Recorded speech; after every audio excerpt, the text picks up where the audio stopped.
ক্ষমতা আল্লাহ তাআলা দিয়েছেন, যিনি সবাইকে কথা বলার ক্ষমতা দিয়েছেন। সুতরাং দেখুন, এই দুনিয়ার মধ্যে আমি যখন একটা পাপ করি তখন আমার পাপটা দেখে কে? জোরে বলেন। আমার পাপটা দেখে আল্লাহ, লেখে কে? ফেরেশতা। আমি যদি কোনো পাপের কথা বলি, শোনে কে?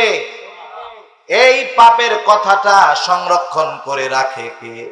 ফেরেশতা। আবার যেই অঙ্গ প্রত্যঙ্গ গুলো দিয়ে আমি পাপগুলা করি, তারাও এগুলা জমা করে রাখছে। কিয়ামতের ময়দানে আমার পাপের কথা তারা আল্লাহ তাআলার কাছে বলে দিবে। এক সিসি ক্যামেরার ভয়ে পাপ করো না, কিন্তু দেখো আল্লাহ আছে, ফেরেশতা আছে, তিনজন। তোমার অঙ্গ প্রত্যঙ্গ গুলো তোমার বিপক্ষে সাক্ষী। এই চিন্তা যদি কোনো মানুষের অন্তরে ঢুকে, বলেন তো ওই বেটা গুনাহ করতে পারে, পাপ করতে পারে, মিথ্যা কথা বলতে পারে, মানুষকে ঠকাইতে পারে? তার মানে এই চিন্তাগুলো আমাদের মধ্যে নাই। যদি থাকে তাহলে আমরা গুনার থেকে সবর করতে পারবো, সব গুনাহ থেকে আমরা বাঁচতে পারবো। এরপরে হলো সবরের 3 নম্বর প্রকার। সবরের 3 নম্বর প্রকার হলো সবরুন আনিল মাসায়েব, বিপদ আপদ মুসিবতের ক্ষেত্রে সবর। বিপদ আপদ মুসিবত এটা হলো মুমিনের পরীক্ষা। দুনিয়ার মধ্যে প্রত্যেকটা মুমিনকেই পরীক্ষার সম্মুখীন হতে হবে, এটা স্বাভাবিক ব্যাপার। কিন্তু আল্লাহ তাআলা হঠাৎ করে পরীক্ষা নিবেন এমনটা আল্লাহ বলেন নাই। আপনাদের এলাকার সবচাইতে মেধাবী যেই ছাত্রটা, সে রাতের বেলা গিয়া ঘুমাইলো, সকাল বেলায় ঘুম থেকে উঠার পরে তাকে ডাক দিয়ে বলা হলো, চল আজকে 10টা সাবজেক্টেই তোর পরীক্ষা দেওয়া লাগবে। বলেন তো, যত মেধাবী ছাত্র হোক না কেন, প্রস্তুতিবিহীন তাকে যদি পরীক্ষা দেওয়ার জন্য নিয়ে যাওয়া হয়, পরীক্ষায় ভালো রেজাল্ট করা তো বহুত দূরের কথা, বরং ফেলের সম্ভাবনা বেশি। হঠাৎ করে যদি পরীক্ষা আমাদেরকে আল্লাহ তাআলা নিতেন, আমরা পরীক্ষার জন্য অপ্রস্তুত থাকতাম, ফেল হওয়ার সম্ভাবনা ছিল বেশি। আবার আল্লাহ রাব্বুল আলামিন কত সুন্দর সিস্টেম করে রাখছে। মনে করেন আপনাদের এলাকার আরেক মেধাবী ছাত্র, সে পড়ে ক্লাস 8-এ, এই ছাত্র গোল্ডেন এ প্লাস পেল। এই ছাত্রটাকে যদি আপনি 9-এর বই দেন, 10-এর বই দেন, এই ছাত্র 8 ক্লাসের ছাত্র যত মেধাবী হোক না কেন, বলেন তো ক্লাস 10-এর বই সে পরীক্ষা দিতে পারবে নাকি? তার মানে 8-এর উপরে তারে যেটা দেওয়া হবে এটা তার জন্য জুলুম হয়ে যাবে। অনুরূপ ভাবে আল্লাহর পরীক্ষার সিস্টেমটাও এরকম। 1 নাম্বার, আল্লাহ তাআলা প্রস্তুতিবিহীন পরীক্ষা নেন না। 2 নাম্বার, যে যতটুকু পরীক্ষা দেওয়ার যোগ্য তার বেশি পরীক্ষা তার উপরে চাপায়া দেন না। কথা বুঝতেছেন? রাসূল আকরাম সাল্লাল্লাহু আলাইহি ওয়াসাল্লাম বলেন, আশাদ্দুন নাসি বালা আল আম্বিয়া সুম্মাল আমসালু ফাল আমসাল। সবচাইতে কঠিন পরীক্ষা হয় পয়গম্বর আলাইহিস সালামের, এরপরে ধারাবাহিকতা ক্রমান্বয়ে কমতে থাকে। তার মানে যার ঈমানের অবস্থা যেমন, তার পরীক্ষাটা হয় তেমন। বলেন তো, ঈমানের অবস্থা যেমন পরীক্ষাও হয় তেমন। তারপরেও কি সব মুমিন পরীক্ষায় পাশ করে? অধিকাংশ ফেল যায়। ফেল যাওয়ার কারণটা, এখন ফেল গেলাম, আমি যদি আল্লাহরে দোষ দিই, আল্লাহ তোমার পরীক্ষাটা কঠিন হয়ে গেছে, আমার কাছে কঠিন, আসলে বিষয়টা কঠিন না। আর একটা মিসাল দিলে বুঝতে সহজ হবে। মনে করেন সামনে এসএসসি পরীক্ষা আসতেছে, এইচএসসি পরীক্ষা আছে। সব ছাত্র তো আর সেম কোয়ালিটির না। কিছু ছাত্র এখন থেকেই পরিপূর্ণ প্রস্তুতি নিচ্ছে কিভাবে গোল্ডেন এ প্লাস পাওয়া যায়, ঠিক কিনা বলেন? সব কিছু বাদ দিয়ে সে লেখাপড়ায় লিপ্ত।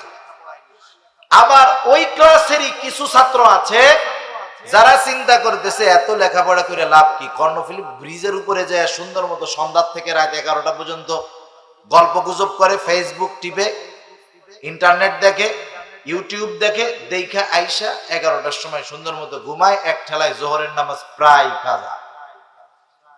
এখন ওর মা বাপ বলে, কি রে বেটা, তোর হলো 20-25 দিন পরে পরীক্ষা, পাশের বাড়ির ছেলে পেলে কত সুন্দর লেখাপড়া করে, আর তুই তো বেটা সন্ধ্যার পরে বাসাই থাকস না, আসস 12টার সময়, তুই ফেল যাবি। ফেল গেলেই তো তোর একটা বছর শেষ। আর জীবন থেকে একটা বছর যার চলে যায় সে বোঝে কত ঝামেলা। এখন ওই যে লেখাপড়া করে না, ওর মা বাপরে বুঝাইতেছে, আব্বা মা আপনারা তো টেনশন করেন না, চিন্তা করেন না। চিন্তা করবো না কেন, তুই তো ফেল যাবি। বলে যে না, ফেল যাব না। পরীক্ষার আগের রাত্রে কিছু এলহাম আসে, ওহি আসে, ওদের ওহি, সুপার সাজেশন আসে। মা ওইটা আমাদের হাতে আসবে, চিন্তা করেন না। ওই প্রশ্ন আসলে রাতের বেলা লেখাপড়া করে পরের দিন আপনার ছেলে হলে যায় পরীক্ষা দেবে, আপনার ছেলে না পড়া গোল্ডেন এ প্লাস। মা বাপ চিন্তা করেছে তো আরো ভালো, তুই আরো গোর, আরো ঘুমা। যাই হোক, পরীক্ষার আগের রাত্রে সাজেশন একটা আসছে, প্রশ্নপত্র একটা হাতে পাইছে। 1 ঘন্টা আগে পাইলেই তো এনাফ, 10-12 ঘন্টা আগে পাইছে, সুন্দর মতো প্রশ্নে যা আছে কমপ্লিট করে নিয়ে গেছে। মাশাল্লাহ, বাসাদন কলিজার টুকরা গুলা হলের মধ্যে গেছে, যাইয়া দেখে গত রাত্রের এলহামে আইছিল পরীক্ষার ক সেটের প্রশ্ন, দিছে গিয়া ঘ সেট। ক সেট যে কঠিন তার চাইতে খ সেট কঠিন, খ সেটের চাইতে গ সেট কঠিন, গ সেটের চাইতে ঘ সেট কঠিন। যারা সারা বছর লেখাপড়া করছে পুরা বই, ওরা প্রশ্ন দেখার পরে কইতেছে আলহামদুলিল্লাহ 80 ঠেকায় এ প্লাস। আর যে কয়জন রাত্রে ওহিনিহা আশায় ছিল সকালে আসছে, ও তো প্রশ্ন পড়তেই পারে না। এখন যদি ওই 10 জন 15 জন ছাত্র হলের মধ্যে দাঁড়ায় বলে, স্যার কি হইছে স্যার, আমাদের প্রশ্ন তো একটাও কমন বাদে নাই, কি প্রশ্ন আসছে, কি আসমানের উপরের থেকে না জমিনের তলের থেকে, টেরও তো পাই না, এ পরীক্ষা আমরা মানি না, এ পরীক্ষা আমরা দিব না, আমাদের কোনো প্রশ্ন কমন আসে নাই, আমরা তো পরীক্ষায় ফেল করাই কষ্ট হয়ে যাবে, পাস তো বহুত দূর, ফেল করাই কষ্ট হয়ে যাবে। এখন বলেন, এই যে টোটো কোম্পানির ম্যানেজার গুলার যে দাবি যে পরীক্ষায় আমরা ফেল করাই কষ্ট হয়ে যাবে, এদের দাবি মেনে পরীক্ষা কি বাদ দেওয়া হবে? বরং তাদেরকে তিরস্কার করা হবে যে তোমাদের ক্লাসের অন্যান্য ছাত্ররা তারা এ প্লাস পাওয়ার মতো অবস্থা, আর তোমরা একই ক্লাসের ছাত্র হইয়া পাস তো বহুত দূর, ফেলও করতে পারতেছ না, একই অবস্থা। এখন বলেন, এই যে ছাত্রগুলা পরীক্ষার হলে পাস করতে পারলো না, লিখতে পারলো না, এর জন্য কি স্যার দায়ী নাকি? এর জন্য দায়ী হলো তারা লেখাপড়া করে নাই, টোটো কোম্পানির ম্যানেজার ঘুরে বেড়াইছে, এই জন্য পারে নাই।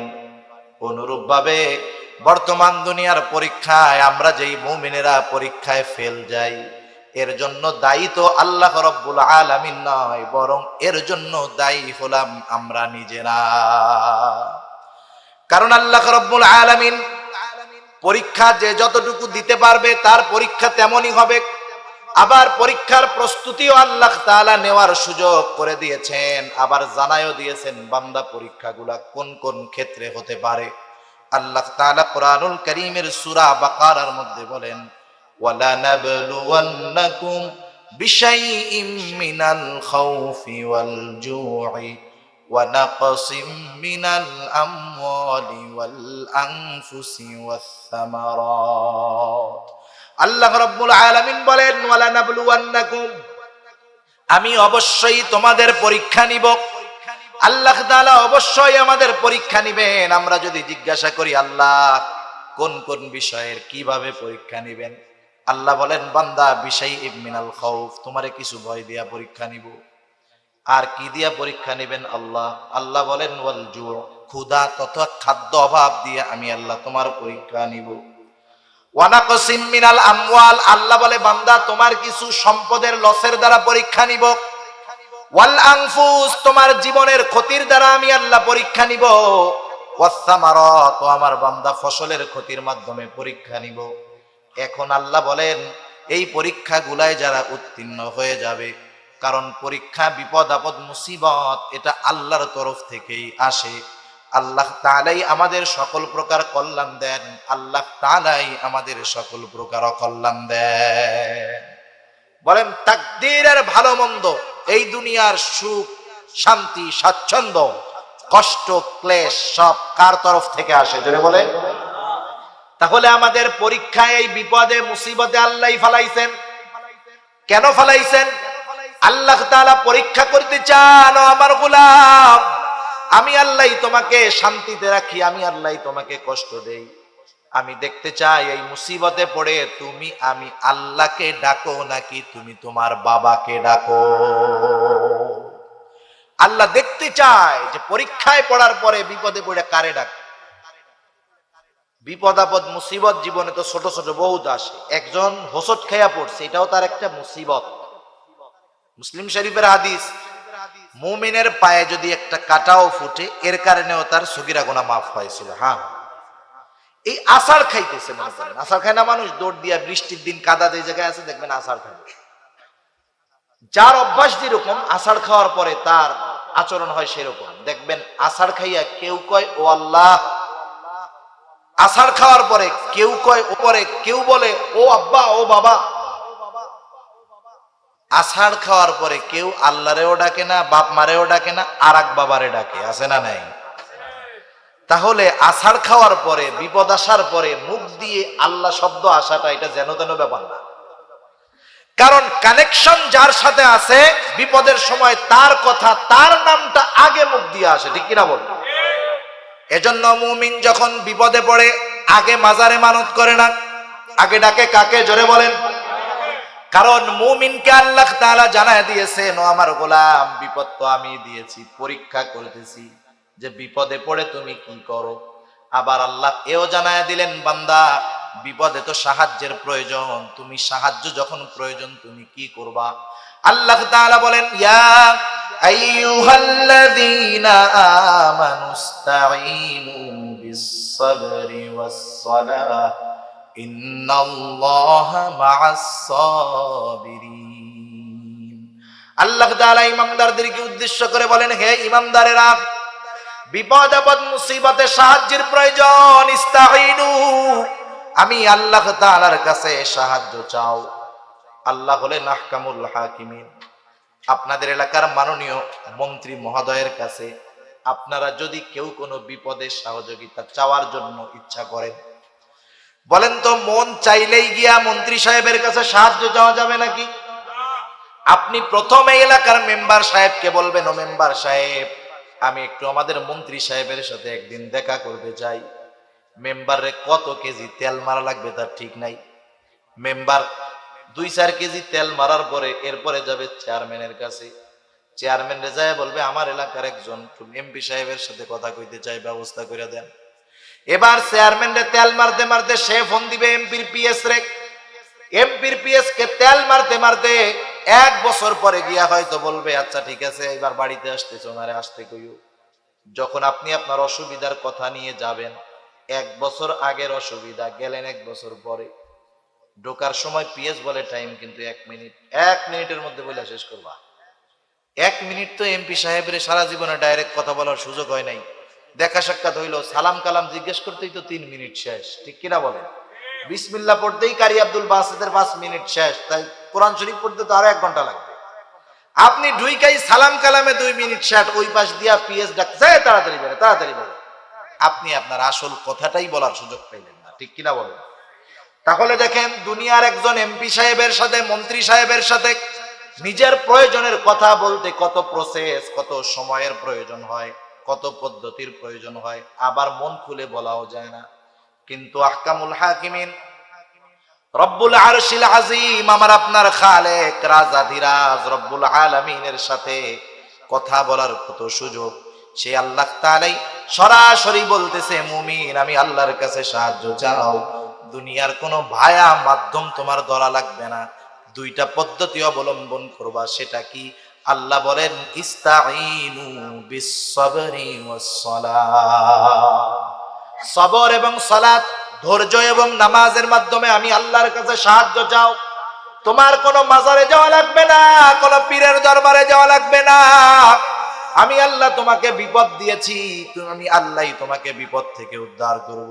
তুমি কোন মাজারে যাইবা, যাই দেখবা, খোঁজ নিয়ে দেখো মাজারওয়ালাই বড় বিপদে আছে, ঠিক না? কোন কবরে যাও, সে যায় দেখো সেই বড় বিপদে আছে। কোন পীরের কাছে গিয়া তুমি সাহায্য চাইবা, সেই পীরই বড় বিপদে আছে, ঠিক কিনা বলেন?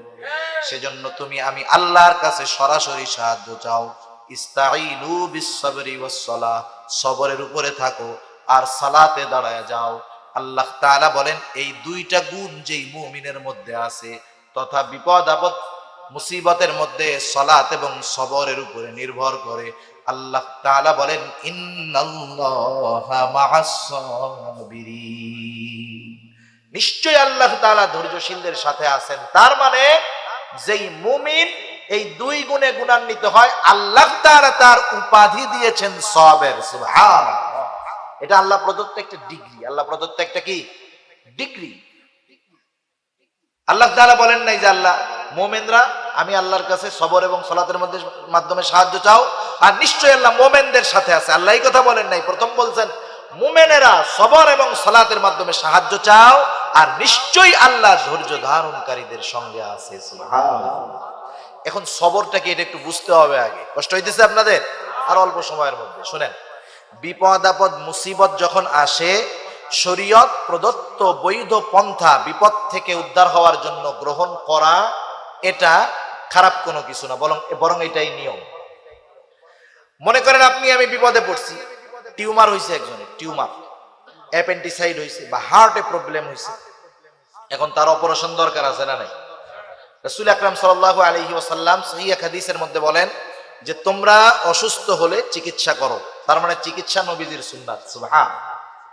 এখন আমরা চিকিৎসা গ্রহণ করব, কিন্তু আমার আস্থা, আমার বিশ্বাস চিকিৎসক এবং ওষুধ বা চিকিৎসা সামগ্রীর উপরে থাকবে। এজন্য দেখবেন হসপিটালে গিয়া দেখবেন মাঝে মধ্যে আমরা দেখি গভীর রাত যুবক মানুষ নামাজের মধ্যে দাঁড়ায় গেছে, লম্বা সময় ধরে নামাজ পড়তেছে। নামাজের পরে জিজ্ঞাসা করা হলো, কি ভাই এত লম্বা নামাজ, দীর্ঘ সময়ের মোনাজাত, কারণটা কি? এইবার ছেলেটা বলতেছে, হুজুর আমি আমার স্ত্রীকে অপারেশন থিয়েটারের অপারেশনের টেবিলের মধ্যে শোয়ায় রাখা আসছি, সে এখন অপারেশন থিয়েটারে আছে। বাংলাদেশের শ্রেষ্ঠ ডাক্তার তার অপারেশন করতেছে। হুজুর একটু দোয়া করেন। আমিও আল্লাহর কাছে দোয়া করতেছি যাতে করে অপারেশনটা সাকসেসফুল হয়। অপারেশন করে ডাক্তার, দোয়া করে কার কাছে? এটাও সবরের অন্তর্ভুক্ত। আল্লাহ তাআলা এটাই চায় যে বান্দা যত ওষুধ হোক আর যত ডাক্তার হোক সবকিছু ওরা করবে, কিন্তু মূল চাবিকাঠি হলো আমি আল্লাহর হাতে। এখন যদি কেউ বিপদে পড়ে বৈধ পন্থা অবলম্বন করে, এটা সবরের বহির্ভূত জিনিস না। কিন্তু বিপদে পড়ে আসবাবের সাহায্য নিয়ে আসবাবের উপরে ভরসা রাখা যাবে না। ওষুধ খাইতেছি, জ্বর হইছে, জ্বর হইলে ওষুধ খাইলেই ভালো হয় এমনটা না, বরং আল্লাহ যারটা ভালো করবে, আল্লাহ যেই ওষুধ আমার জন্য কার্যকর করবে সেটাই কার্যকর হবে। ঠিক কিনা বলেন? এজন্য ওষুধ খাওয়ার সময় গ্রামের মানুষ সহজ সরল বোঝে না তো, কি কয়? আল্লাহ শাফি, আল্লাহ কাফি, আল্লাহ মুফি। ওষুধ খাইতেছে দোকান থেকে আইনা, কিন্তু সাহায্য চাইতেছে কার কাছে? শব্দগুলা যদিও হাদিস সম্মত না, কিন্তু সেই ইয়াকিনের সাথে বলে তো যে আল্লাহ আপনি মাফ করেন, আপনি যথেষ্ট হন, আপনি রোগ মুক্তি দান করেন। এটাই মূল কথা। এই ভিতরে থাকলে সবরের বহির্ভূত হবে না। কিন্তু যদি এমন হয় খবর আইছে বিপদের, সাথে সাথে মান্যত করে বসছে আগামী ওরসে 5টা খাসি বাবার দরবারে। বিপদ আসার সাথে সাথে কি মানত করছে? খাসি একটা বাবার দরবারে। কাম খালাস, সবর থেকে সে বাইরে হয়ে গেছে। সেজন্য বিপদ আপদ মুসিবতে শরীয়ত সমর্থিত পদ্ধতি গ্রহণে কোনো বাধা নাই, কিন্তু ভরসা থাকতে হবে কার উপর? আওয়াজ দিয়ে বলেন, আল্লাহ তাআলার উপর ভরসা থাকতে হবে। সেই জন্য আল্লাহ আমাদের বিপদ দিতে পারে, ভয় দিতে পারে, ক্ষুধা দিয়ে পরীক্ষা করতে পারে। আল্লাহ তাআলা মালের ক্ষতি, জানের ক্ষতি, ফসলের ক্ষতি দিয়ে পরীক্ষা করতে পারে। এই বিপদ আপদ মুসিবত যখন আসবে, শরীয়ত সমর্থিত পদ্ধতি গ্রহণ করব, আল্লাহর কাছে সাহায্য চাব। এই বিষয়টা যদি আমাদের ঠিক থাকে, ওই ধরনের মুমিনের ব্যাপারে আল্লাহ তাআলা আবার বলতেছেন, হাবিব ওয়াবাশশিরিস সাবিরিন, আপনি ধৈর্য ধারণকারীদেরকে সুসংবাদ জানায়া দেন। সুসংবাদ কাদের জানাবেন জানেন? আল্লাযীনা ইযা আসাবাতহুম মুসিবাতুন ক্বালু ইন্না লিল্লাহি ওয়া ইন্না ইলাইহি রাজিউন। আল্লাহ রাব্বুল আলামিন বলেন, সুসংবাদ হলো এই সমস্ত মানুষের জন্য, আল্লাযীনা ইযা আসাবাতহুম মুসিবাহ, যখন তাদের কাছে কোনো বিপদ আপদ উপস্থিত হয়, তথা তারা যখন কোনো বিপদ আপদ মুসিবতের মধ্যে পতিত হয়ে যায়, তারা কি বলে? তারা বলে ইন্না লিল্লাহি ওয়া ইন্না ইলাইহি রাজিউন। এই দোয়া মুখস্থ আছে না সবার? এটা গ্রামের কিছু কিছু মানুষ বলে যে এটা হলো মানুষ মরার দোয়া। কিসের দোয়া? মানুষ মরার দোয়া। একজন যদি জোরে জোরে এই দোয়া পড়ে, যার জানে নাই, ওকে হায় হায় কে মারা গেছে, কারণ ও মনে করছে ইন্না লিল্লাহি ওয়া ইন্না ইলাইহি রাজিউন, মনে হয় খালি মানুষ মরলেই পড়তে হয়। বিষয়টা তা না। ছোট বড় যত বিপদ আছে সব বিপদে এই দোয়া পড়তে হবে। শিক্ষা দিছে কে? আল্লাহ। এই দোয়ার সাথে আর একটা হাদিস আছে রাসূল সাল্লাল্লাহু আলাইহি ওয়াসাল্লামের, এর সাথে একটা ঘটনা আছে। আমি অল্প সময়ের মধ্যে এটা বইলে আলোচনা শেষ করব, 10 মিনিটের মধ্যে ইনশাআল্লাহ। রাসূল আকরাম সাল্লাল্লাহু আলাইহি ওয়াসাল্লামের একজন সহধর্মিণী, ওনার নাম হলো উম্মে সালামা রাদিয়াল্লাহু তাআলা আনহা। নাম কি বলেন? উম্মে সালামা। উম্মে সালামা রাদিয়াল্লাহু তাআলা আনহা, ওনার স্বামীর নাম হলো আবু সালামা। উম্মে সালামা রাদিয়াল্লাহু তাআলা আনহা বলেন, আবু সালামার সাথে আমার সংসার জীবন খুব ভালোভাবে অতিবাহিত হইতেছে। আমাদের আত্মীয় স্বজন কেউ আমাদের সাথে নাই। আমরা স্বামী স্ত্রী, আর আমাদের 2টা সন্তান আছে, আর একটা সন্তান আমার পেটের মধ্যে। আমি ঘরে অবস্থান করি। আমি আবু সালামার সম্পদ এবং সন্তানদের রক্ষণাবেক্ষণ করি, আর আবু সালামা বাহিরের কাজ করে রাসূলুল্লাহ সাল্লাল্লাহু আলাইহি ওয়াসাল্লামের দরবারে যায়। আল্লাহর নবীর কাছে গিয়া যা কিছু শিখে আসে, আবু সালামা বাসায় এসে আমাকে ওইগুলা আবার শিখায়া দেয়। একদিন আমি ঘরের মধ্যে কাজ করে দিছি, হঠাৎ আবু সালামা আল্লাহর রাসূলের দরবার থেকে আসলেন। আজকে আবু সালামার চেহারাটা বড় হাস্য উজ্জ্বল দেখা যায়। আমি জিজ্ঞাসা করলাম, ও আবু সালামা, আপনার চেহারাটা এত হাস্য উজ্জ্বল দেখা যাচ্ছে কেন? আবু সালামা বলে, ও উম্মে সালামা, আজকে রাসূলুল্লাহ সাল্লাল্লাহু আলাইহি ওয়াসাল্লাম আমাদেরকে চমৎকার একটা আমল শিখিয়ে দিয়েছে। বিপদ আপদ মুসিবতে এই আমলটা করার জন্য আমাদেরকে বলা হয়েছে। কি সেই আমল? উম্মে সালামাকে এবার আবু সালামা বলতেছে, শোনো, রাসূলুল্লাহ সাল্লাল্লাহু আলাইহি ওয়াসাল্লাম বলেছে, তোমরা যখন কোনো বিপদ আপদ মুসিবতে পড়বা, সেটা যত ছোট হোক আর যত বড় হোক, সাথে সাথে তোমরা পড়বা ইন্না লিল্লাহি ওয়া ইন্না ইলাইহি রাজিউন, আল্লাহুম্মা আজুরনি ফি মুসিবাতি ওয়া আখলুফ লি খায়রাম মিনহা। এই দোয়াটা তোমরা পড়বা। সহিহ মুসলিমের হাদিস। আল্লাহ রাসূল এটা শিখাই দিয়েছে সাহাবাদেরকে।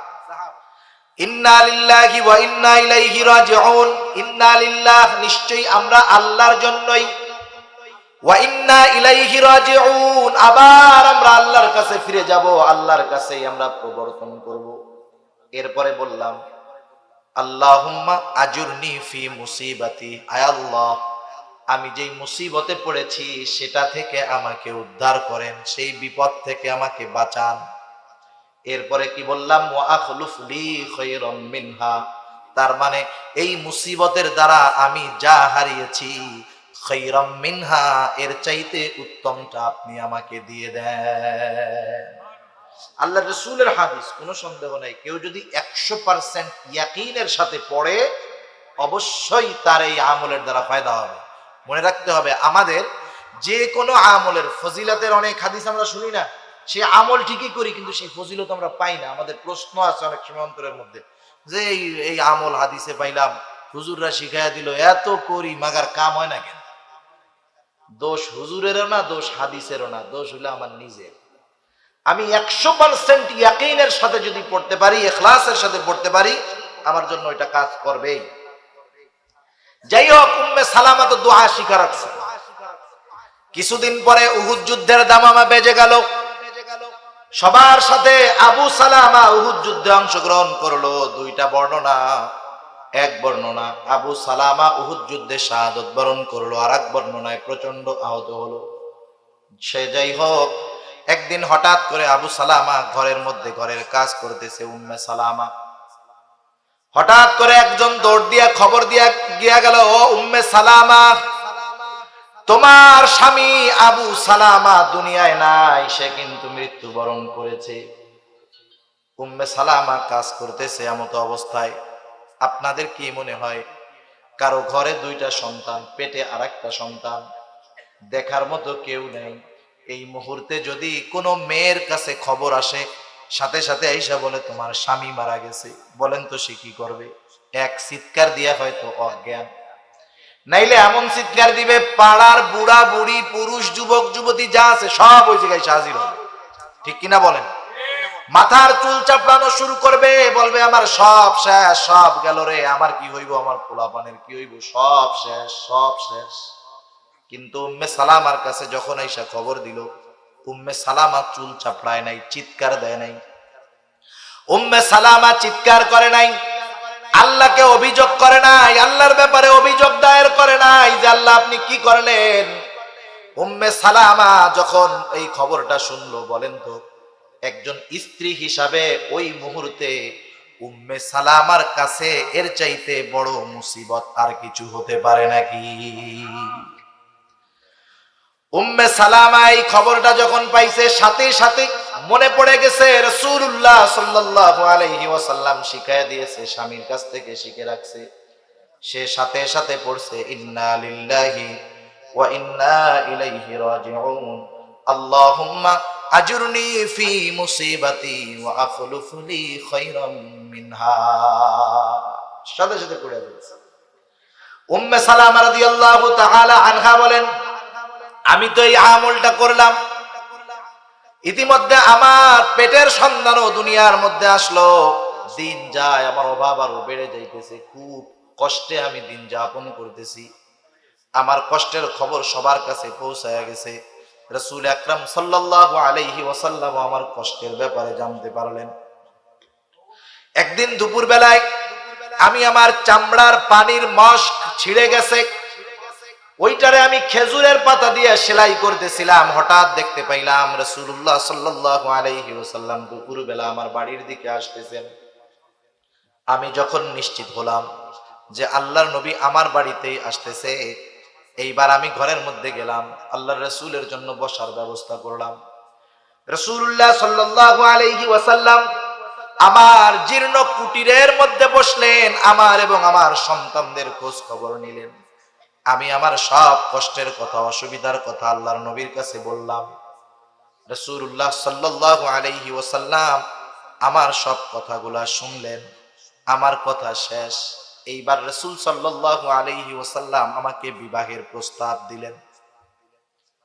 আল্লাহর রাসূল বিবাহের প্রস্তাব দিলেন একজন মেয়ে হিসাবে। মনে করেন একটা ছেলে একটা মেয়ের বিবাহের প্রস্তাব দিয়েছে। স্বাভাবিক কি হয়, বিবাহ বাড়িতে যাওয়ার পরে যখন মেয়ের কাছ থেকে কবুল আনতে পাঠায় না, কোন মেয়ে যদি যাইয়া বলার সাথে সাথে হাইসা দিয়া বলে কবুল কবুল কবুল, তাইলে আশেপাশের লোক কি লজ্জা, লজ্জাই নেই। একটু লজ্জা শরম থাকলে একটু আস্তে আস্তে হবে না? ও তো বৈধ বিয়া, ও কবুল কইছে, রাজি হয়ে গেছে গা, এই জন্য আমরা কি বলছি, লজ্জা নাই। তার মানে প্রস্তাব দেওয়ার সাথে সাথে লজ্জাশীল নারী সে প্রস্তাব দেওয়ার সাথে সাথে এরকম বলে না। আবার উম্মে সালামা চিন্তা করতেছে আল্লাহর রাসূল প্রস্তাব দিছে, ডাইরেক্ট না বলার সুযোগ আছে? যদি আমি বলি সরাসরি রাজি হয়ে যাই তাইলে তো আমার লজ্জা ভেঙে গেল, আর যদি আল্লাহর রাসূলের প্রস্তাব ফিরায় দেই কত বড় বেয়াদবি হয়ে গেল। ওইটা তো ওই জামানার কথা। এখন তো আমরা এমন এক জামানায় বসবাস করতেছি, কিছু নারীর লজ্জা তো বহুদূর, বরং ছেলেদেরকে অপহরণ করে নিয়ে তারা বিবাহ করতেছে। চিন্তা করছেন? মুরব্বী যারা আছে 50 বছর যাদের বয়স, যে আল্লাহ কি দেখলাম, এ তো কল্পনাও করি নাই, স্বপ্নেও কোনোদিন ভাবি নাই। আবার অনেক ছেলে চিন্তা করতেছে বাপ মায় বিয়া দেয় না, যদি এরকম অপহরণ করে কেউ বিয়া কইরাই ফেলাইতে তো ভালো। তা যাই হোক, চিন্তা করেন উম্মে সালামা রাদিয়াল্লাহু তাআলা আনহার চিন্তা কি। উনি লজ্জায় হাও বলেন নাই, আবার বেয়াদবি হবে নাও বলেন নাই। উম্মে সালামা রাদিয়াল্লাহু তাআলা আনহা বলেন, আল্লাহর রাসূলের প্রস্তাবের পরে আমি 3টা ওযর আল্লাহর নবীর সামনে পেশ করলাম। 1 নাম্বার বললাম, ইয়া রাসূলুল্লাহ, আমি অতি লজ্জাশীলা, হতে পারে আমার এই অতি লজ্জা আপনার কষ্টের কারণ হতে পারে। 2 নাম্বার, আমার তো বয়স অনেক হয়ে গেছে। 3 নাম্বার, আমার 3টা সন্তান আছে, ইয়া রাসূলুল্লাহ, আমার বিবাহের পরে এই 3টা সন্তানের অবস্থা কি হবে? আল্লাহর নবী বলতেছেন, ও উম্মে সালামা, 1 নাম্বার তোমার লজ্জা বেশি, আল্লাহ তাআলা তোমার এই অতি লজ্জাকে স্বাভাবিক করে দিবেন। 2 নাম্বার, তুমি বলতেছো বয়সের কথা, আমার বয়স তো 55 বছর, বয়স কোনো ব্যাপার না। 3 নাম্বার, তুমি তোমার সন্তানদের বিষয়ে চিন্তিত আছো, তোমার সন্তান এরা তো কেমন জানি আমারই সন্তান। উম্মে সালামার বিবাহ হয়ে গেল রাসূলুল্লাহ সাল্লাল্লাহু আলাইহি ওয়াসাল্লামের সাথে। হযরতে উম্মে সালামা রাদিয়াল্লাহু তাআলা আনহা বলেন, আমার স্বামী আবু সালামার মৃত্যু ছিল আমার জন্য সবচাইতে বড় মুসিবত। আমি স্বামীর মৃত্যুর খবর পাওয়ার সাথে সাথে দোয়াটা পড়লাম, আর পরবর্তীতে আমি চিন্তা করতাম স্বামী হিসাবে আমার কাছে আবু সালামার চাইতে উত্তম আর কেউ নয়, তাইলে আল্লাহর কাছে তো আমি এই দোয়ার মাধ্যমে আরো উত্তম স্বামী প্রার্থনা করেছি, কে হবে সেই উত্তম স্বামী? আমার মনের মধ্যে সব সময় এই জল্পনা কল্পনা ছিল, কিন্তু আমার আল্লাহ আমার দোয়াটাকে কবুল করেছেন। আল্লাহ তাআলা স্বামী হিসাবে আবু সালামার জায়গায় স্বামী হিসাবে এমন মানুষকে আল্লাহ তাআলা আমাকে দান করেছে, যার মতো আখলাকওয়ালা মানুষ আসমানের নিচে আর জমিনের উপরে একটাও নাই। সেজন্য বিপদ আপদ মুসিবত আসতেই পারে, এই আমলগুলো আমাদের করতে হবে, তাহলে সবরের উপরে থাকা যাবে। আর সর্ব অবস্থায় এই অভ্যাসটা করে সবরের উপরে দায়েম ও কায়েম থাকতে হবে। আল্লাহ তাআলা সেই কথাই বলেন, বান্দা ইয়া আইয়ুহাল্লাযীনা আমানুসবিরু ওয়া সাবিরু, হে মুমিন বান্দা তুমি সবর করো, সবরের উপরে অটল থাকো। ওয়ারাবিতু, সর্ব অবস্থায় জিহাদের জন্য প্রস্তুত থাকো। 4 নম্বরে ওয়াত্তাকুল্লাহ, আল্লাহ তাআলাকে ভয় করো, তাহলে কি হবে? লাআল্লাকুম তুফলিহুন, এই 4 গুণে তুমি কেন গুণান্বিত হবা? যাতে করে তুমি একজন সফল মুমিন হতে পারো। সফল মুমিন হওয়ার দরকার আছে না নাই? আল্লাহ তাআলা আমাদের প্রত্যেককে সবরের গুণে গুণান্বিত হওয়ার তৌফিক আল্লাহ দান করুক। সবাই বলি আমিন। আর একটা বিষয় খেয়াল রাখতে হবে, আল্লাহ রাসূল বলছে তোমরা আল্লাহর কাছে কখনো সবর প্রার্থনা করবা না। আল্লাহর কাছে সব সময় মুসিবত থেকে মুক্তি চাইবা। এর পরেও যদি মুসিবত চলে আসে তাহলে সবর করবা। আর সবর কোন পদ্ধতিতে করতে হবে আমরা বিস্তারিত আলোচনা করেছি। আল্লাহ তাআলা আমাদেরকে কথাগুলো বুঝবার, আমল করবার তৌফিক দান করুক। সবাই বলি আমিন। ওয়া আখিরু দাওয়ানা আলহামদুলিল্লাহি রাব্বিল আলামিন।